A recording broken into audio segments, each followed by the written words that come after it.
हाँ जी। राधे राधे दोस्तों। कैसे हैं आप सब? कैसा है मेरा ये छोटा सा संसार? कैसे हैं घर में सब लोग? तो चलिए, नई कहानी के साथ, नई वीडियो के साथ, नई घटना के साथ अपनी शुरुआत करते हैं। आज जो मैं आपके साथ घटना शेयर कर रही हूँ, ये मुझे सतना, मध्य प्रदेश, वहाँ से किसी ने भेजी है। और मैं आपको बताऊं, ये जो घटना है, बड़ा गौर से इसे सुनिएगा। किसके बारे में है, कैसी है, शुरुआत करते हैं। ये कहानी है नारायण बाबू की। नारायण बाबू जो सतना रेलवे स्टेशन पर कार्यरत थे।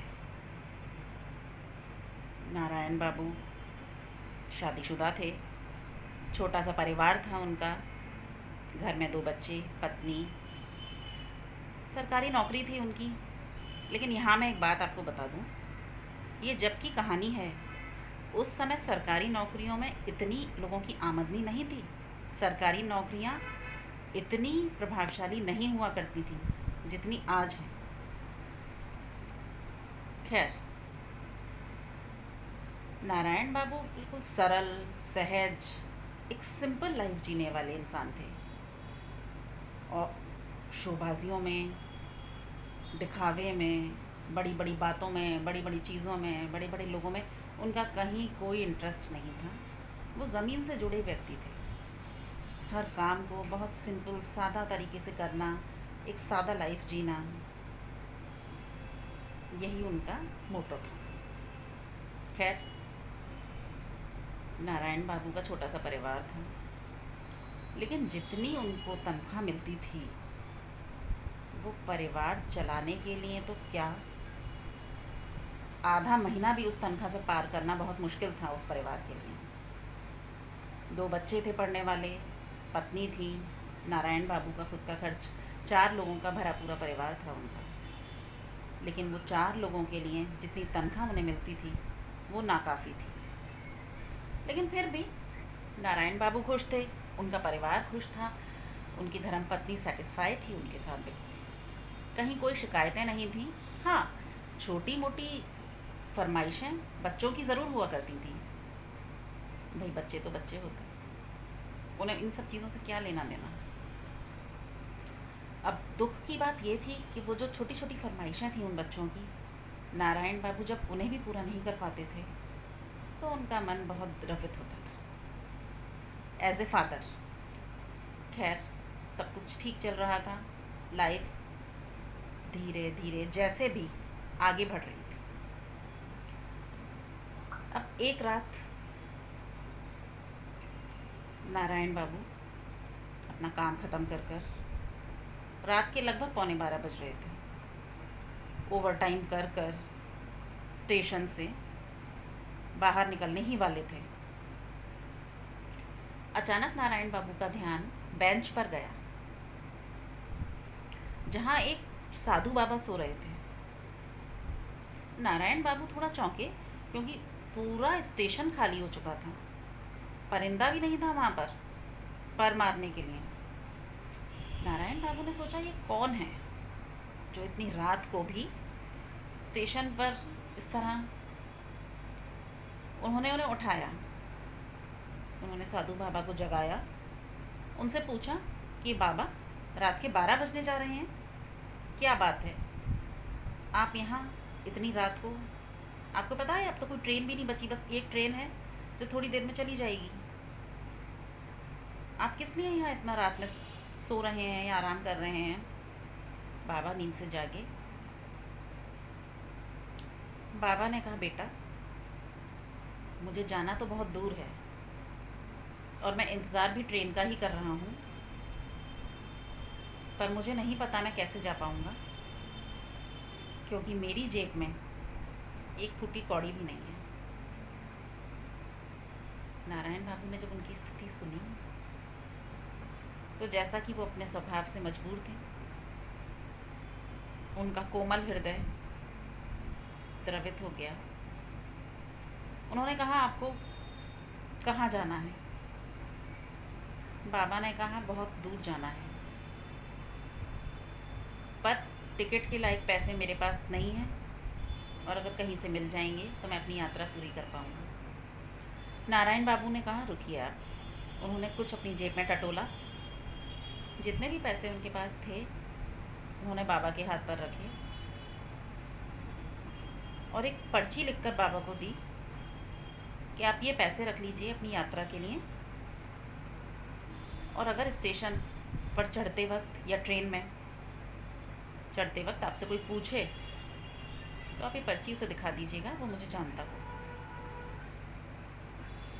बाबा बहुत खुश हुए, खूब सारी दुआएं देने लगे नारायण बाबू को। तब उन्होंने कहा, मैं कल फिर आऊँगा यहाँ इसी स्टेशन पर तुझसे मिलने। मुझे तुझसे कुछ ज़रूरी बातें करनी है। तूने मेरी इतनी मदद की है, और जो मैं तेरा चेहरा पढ़ पा रहा हूँ, तू घनघोर परेशानियों में घिरा हुआ है बेटा। नारायण बाबू ने कहा, आप वो सब छोड़िए, आप जाइए। ठीक है बाबा। पैसे देकर सब करके नारायण बाबू अपने घर के लिए निकल लिए। रात हो गई, दिन बीता, अगला दिन आया, शाम हुई। किसी ने नारायण बाबू को उनके ऑफिस में आकर बताया कि कोई साधु बाबा हैं और आपसे मिलने आए हैं और मिलने की ज़िद कर रहे हैं। नारायण बाबू ने कहा, उन्हें भेज दो। जब वो अंदर आए तो वही बाबा थे। उन्होंने कहा, बेटा देख, मैं अपनी यात्रा भी कर चुका हूँ और मैं वहाँ से वापस तुझसे मिलने आया हूँ। तू मुझसे आकर आज रात को यहाँ मिल, मैं तुझे ज़िंदगी के आनंद दिलवाऊँगा। नारायण बाबू को वो बातें बहुत अजीब लगी कि बाबा को एक यात्रा पर जाना था, वो कल कह रहे थे, और आज इतनी जल्दी आ भी गए। नारायण बाबू ने कहा, ठीक है। बोले, पर तू आना ज़रूर, मैं तेरा इंतज़ार करूँगा, पर मैं वहाँ तुझे रात के 11 बजे बाद ही मिलूँगा। नारायण बाबू ने कहा, ठीक है। ये कहकर बाबा चले गए।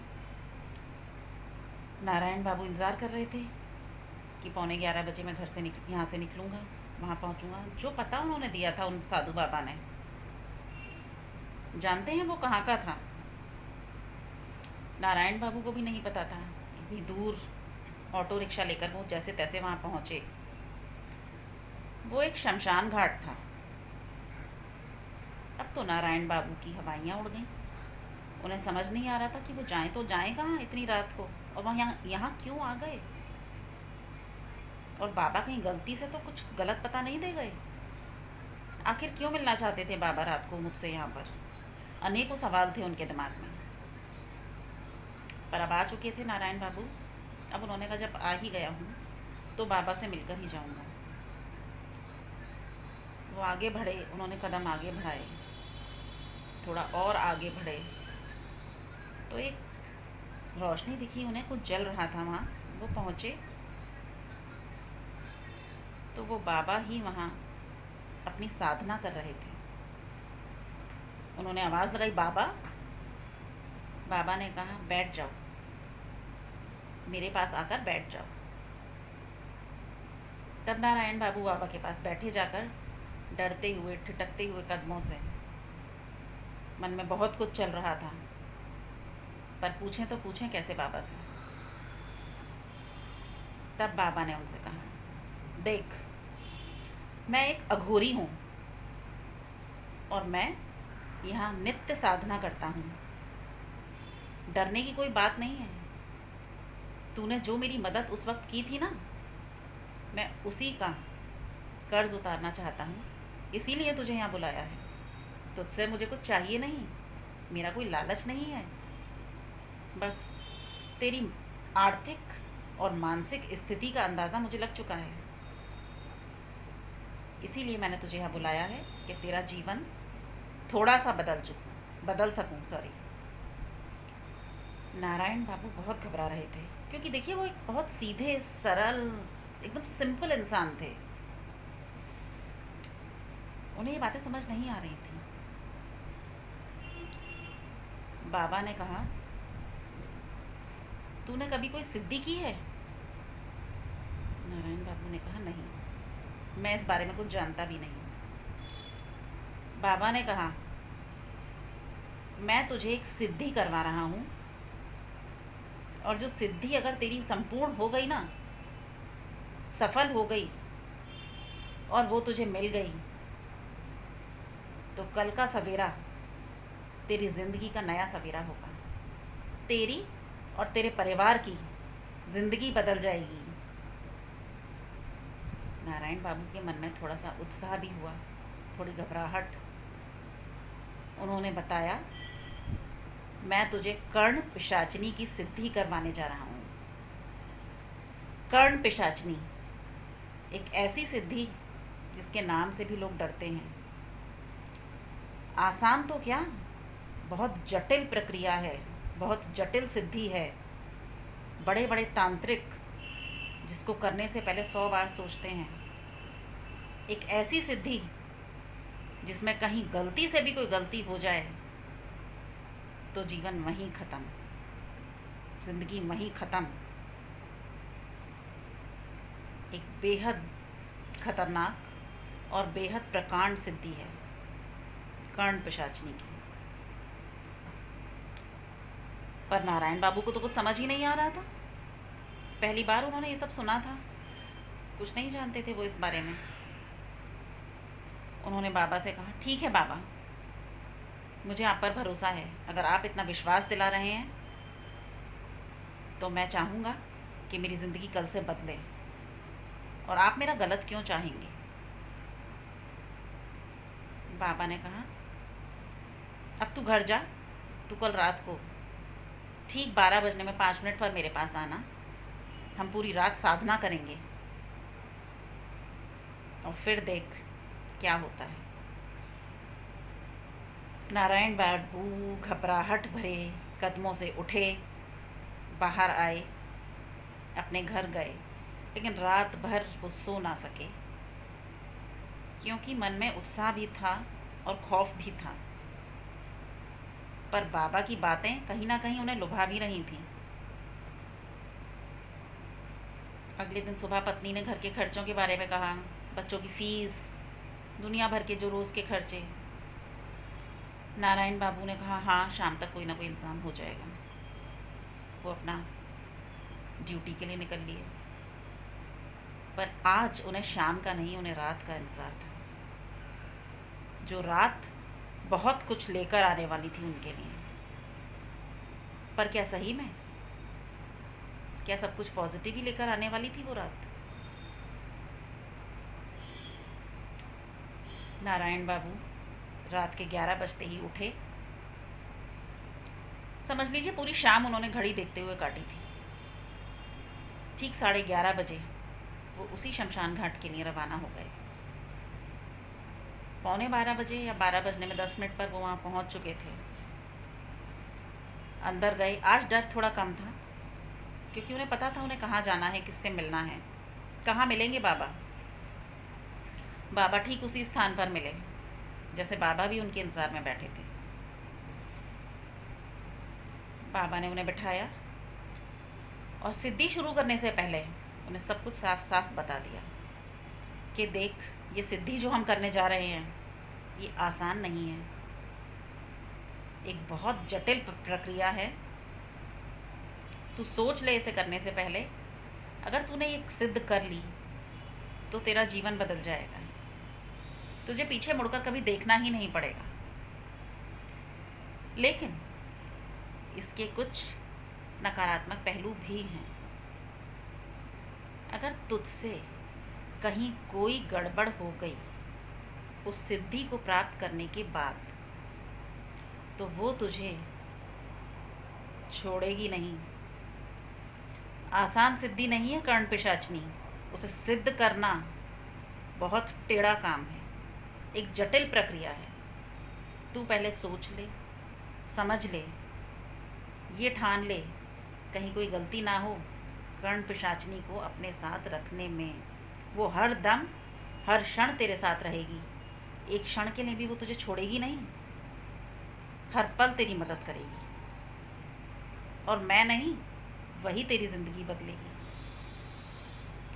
इतनी सारी बातें सुनने के बाद नारायण बाबू तो जैसे ठान चुके थे कि अब तो उन्हें कुछ करना ही है।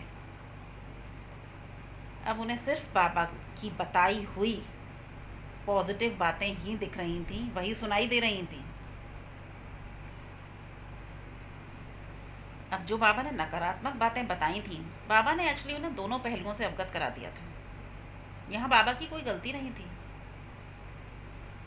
पर नारायण बाबू के कान किसी भी नकारात्मक बात को सुनना ही नहीं चाहते थे। ठीक है, बाबा ने कहा तू राज़ी है तो मैं सिद्धियाँ शुरू करता हूँ। पूरी रात साधना चली, एक जटिल साधना चली। भोर की जब पहली किरण धरती पर पड़ी, सारी सिद्धियाँ संपन्न हुई, सब विधियाँ पूरी हुई। तब बाबा ने कहा जा ऐश कर, तेरी ज़िंदगी अब आनंद से भर जाएगी। अब तू असल में अपनी ज़िंदगी को जिएगा। जा और बस मेरी कही दोनों बातें ध्यान रखना, गलती से भी कहीं गलती ना हो जाए तुझसे। वो तेरी हर दम मदद करेगी, लेकिन तू उसे गलती से भी कभी अनसुना मत करना, वरना नारायण बाबू ने बाबा को वहीं रोक दिया। मैंने कहा बाप टेंशन मत लीजिए, कुछ नहीं होगा, आपने इतना समझा दिया है, मैं सब तरह से अच्छे से करूँगा, सब ध्यान रखूँगा। नारायण बाबू आज एक बड़े विश्वास के साथ और बड़े उत्साह के साथ वहाँ से बाहर निकले। बाबा को प्रणाम कर कर बाहर आ गए, घर पहुँचे। पत्नी ने पूछा रात भर कहाँ थे? कोई टेंशन नहीं है, उन्होंने कुछ ज़रूरी काम था, इसलिए ज़्यादा मत परेशान हो।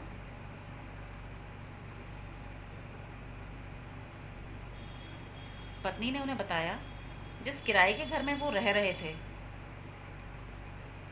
आज सुबह मकान मालकिन आई और उसने पिछले 6 महीने का किराया लेने से मना कर दिया और कह गई है कि अब किराए की ज़रूरत नहीं है, तुम लोगों को जब तक यहाँ रहना है तुम लोग आराम से रहो, क्योंकि हम यहाँ से जा रहे हैं और मेरा घर बंद पड़ा रहेगा, उससे अच्छा है तुम लोग यहाँ रहो और आराम से रहो, मुझे किराया नहीं चाहिए।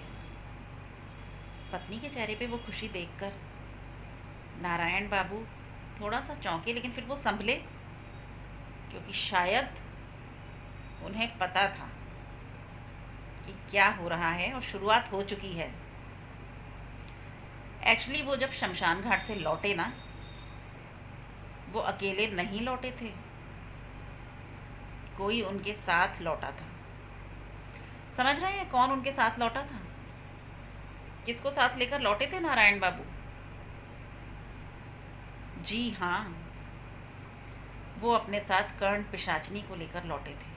वो जो सिद्धि उन्होंने पूरी रात बैठकर बाबा के साथ प्राप्त की थी, वो उसको अपने साथ लेकर लौटे थे, जो अब एक क्षण के लिए भी उनका साथ नहीं छोड़ने वाली थी।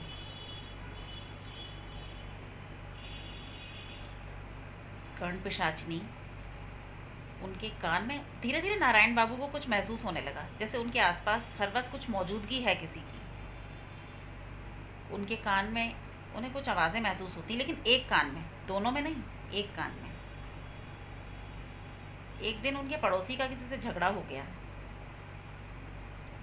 नारायण बाबू बाहर गए,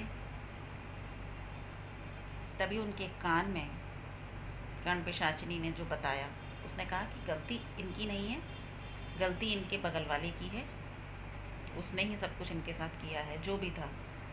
नारायण बाबू ने जब ये बात सुनी, उन्होंने ये बात पड़ोसी को बताई, और जानते हैं वो बात सच थी। नारायण बाबू मानने लगे कि अब सब कुछ होने लगा है, सब चीज़ें ठीक होने लगेंगी और ये हमारी मदद के लिए आई है और हमारा जीवन बदल देगी। एक दिन नारायण बाबू अपने ऑफिस में बैठे थे, स्टेशन मास्टर थे वो, आखिर अपने वहीं स्टेशन पर जो उनका ऑफिस था उसमें बैठे थे। एक व्यक्ति उनसे कुछ पूछने आया, कुछ अपनी बातें उन्हें बता रहा था। तभी कर्ण पिशाचिनी ने उनके कान में कुछ कहा। तो नारायण बाबू ने ये बात उस व्यक्ति से कही कि तुम अब घर जाते वक्त बहुत संभल कर जाना। तुम बाइक से आए हो ना, तुम धीरे धीरे जाना, आज तुम बाइक यहीं छोड़ दो, तुम आज ऐसे ही चले जाओ कुछ ऑटो वगैरह लेकर। उस व्यक्ति ने भी उनकी बात मान ली, उनका परिचय था। जानते हैं, जैसे ही वो स्टेशन से बाहर निकला, उसकी बाइक जो बाहर खड़ी थी उसमें भयंकर ब्लास्ट हुआ। सोचिए अगर वो 2 मिनट पहले उस बाइक के पास पहुंच जाता तो उसका क्या हाल होता। उसका ध्यान एकदम नारायण बाबू की बातों पर गया। वो वापस लौटा, उनको बताई ये बात। नारायण बाबू अंदर ही अंदर बहुत उत्साहित हो रहे थे कि कर्ण पिशाचिनी की बताई बातें एक के बाद एक सत्य साबित हो रही हैं। लोगों का भला हो रहा है, अभी तक किसी के साथ कोई अनिष्ट नहीं किया है इसने। अब धीरे धीरे धीरे धीरे ये बात सारे में फैलने लगी कि नारायण बाबू, उनकी ज़बान पर कोई सिद्धि है। वो जो भी बताते हैं लोगों के बारे में या लोगों को उनके भविष्य के बारे में, भूत के बारे में, वर्तमान के बारे में, वो बातें सच होती हैं। कुछ ना कुछ तो नारायण बाबू के पास विद्या है। बस इतना जानते थे लोग, इससे ज़्यादा कुछ नहीं। अब धीरे धीरे 4, 6, 8, 10 लोग उनसे पूछने के लिए आने लगे। लोगों को फ़ायदा होने लगा, क्योंकि देखिए नारायण बाबू तो कुछ बता ही नहीं रहे थे किसी को। वो जो खेल कर रही थी, वो कर्ण पिशाचिनी कर रही थी उनके कान में। वही बात नारायण बाबू लोगों को बोल देते थे, पर वो 100% सच थी। अब जो भीड़ 8 से 10 वो कब 100 में बदल गई, कब 200 में बदल गई, कब 500 में बदल गई। देखते ही देखते अब जगह कम पड़ने लगी। नारायण बाबू ने अपनी नौकरी छोड़ दी। उन्होंने एक नया पहले तो बड़ा घर खरीदा, आलीशान घर खरीदा। उसके बाद उन्होंने एक बेहद बड़ा हॉल बनवाया। वहाँ वो बाकायदा बैठने लगे, बैठक लगाने लगे। वहाँ लोग आने लगे परेशानियाँ पूछने, अपनी भविष्य की बातें पूछने, अपनी परेशानियाँ उनसे कहने, उनको बताने, उनके समाधान ढूंढने। लोग उनसे मिलने आने लगे। अब ये हाल था, ये आलम था, लोग घंटों लाइनों में खड़े होकर नारायण बाबू से मिलने का इंतज़ार करते अपनी बारी का। समय ही नहीं था नारायण बाबू के पास। हर वक्त लोगों से घिरे रहते, पर वो चाहे अनचाहे कर तो लोगों का भला ही रहे थे। उसके बदले में वो मोटी फीस वसूल रहे थे लोगों से। भाई अब समय दे रहे हैं, सब कर रहे हैं, तो फीस तो वसूलेंगे। खैर, नारायण बाबू के पास किसी चीज़ की कमी नहीं रही थी। कुछ ही दिनों में दौलत और शोहरत दोनों मिल रही थी। पर ये नहीं कह सकते कि उन्हें ये दौलत और शोहरत ईश्वर ने दी थी। नहीं, ये बाबा की देन कर्ण पिशाचिनी उन्हें दे रही थी। रास्ता गलत था, रास्ता सही था ही नहीं। मैंने आपको पहले भी बताया है, नकारात्मक ऊर्जाओं का अस्तित्व है, पर क्षणिक, टेम्पररी, सर्वदा सर्वदा ये नहीं रह सकती। धीरे धीरे सब चीज़ें होती गईं। परिवार बेहद सुखी, पत्नी, बच्चे सब सुखी। जीवन के सारे सुख मिल रहे थे, सारे ऐशो आराम उन्हें मिल रहे थे। अब एक दिन नारायण बाबू का बेटा रात में उठता है, उसे पानी की प्यास लगी थी। वो फ्रिज में से पानी निकालता है, और इस बीच जो एक परिवर्तन आया नारायण बाबू में, कर्ण पिशाचिनी नहीं चाहती थी कि वो अपने परिवार के साथ समय बिताएं। उनका सारा समय उसी का एकमात्र अधिकार मानने लगी थी वो, और वो चाहती थी बचा हुआ जो समय है वो सारा उसका हो, उसी के साथ बिताए नारायण बाबू। वो अब परिवार के साथ उन्हें ना बैठने देती, ना रहने देती। जो समय बचता, नारायण बाबू बंद कमरे में पड़े रहते थे। एक दिन रात को उनका बेटा उठता है पानी पीने के लिए। नारायण बाबू को आवाज़ आई, वो उठकर बाहर गए। वो उससे बातचीत करने लगे। उसने कहा, मैं आज आपके साथ सोना चाहता हूँ। नारायण बाबू ने कहा ठीक है। ये बात कर्ण पिशाचनी को बर्दाश्त नहीं हुई। बच्चा जैसे ही कमरे में जा रहा था, ऊपर रखा फानूस उसके ऊपर गिरा। नारायण बाबू सब देख रहे थे। वो कुछ कर पाते या रोक पाते उससे पहले ही वो फानूस उस बच्चे के ऊपर गिर पड़ा। आनन फानन में उसे हॉस्पिटल ले जाया गया, पर उसकी मृत्यु हो चुकी थी। यहाँ से कर्ण पिशाचनी ने नया मोड़ लिया था।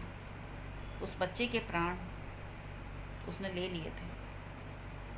कारण सिर्फ एक था, वो नारायण बाबू को अब किसी के साथ भी शेयर नहीं कर सकती थी। वो उन पर अपना एकमात्र अधिकार मानने लगी थी। बात बहुत गंभीर होने को जा रही थी। पत्नी से लड़ाई झगड़े होने लगे घर में। पत्नी को समझ नहीं आ रहा था कि आखिर उसको, एक तरह से उसको और उसके बच्चों को क्यों त्याग दिया गया है। घंटों क्या पूरा पूरा दिन नारायण बाबू अकेले पड़े रहते। कुछ समय तक तो सब ऐसे ही चलता रहा। आगे क्या हुआ, वीडियो बहुत लंबी हो जाएगी। कल हम इसका अंतिम भाग शेयर करेंगे। क्या कर्ण पिशाचनी इससे आगे बढ़कर भी कुछ करेगी नारायण बाबू के परिवार के साथ? क्या नारायण बाबू को कर्ण पिशाचनी से मुक्ति मिल पाएगी? जानेंगे कल की वीडियो में। तब तक के लिए मुझे दीजिए इजाज़त। मिलते हैं कल। बेहद सचेत रहिए, सावधान रहिए और अपनों के साथ रहिए। जब तक के लिए जय जय श्री राधे।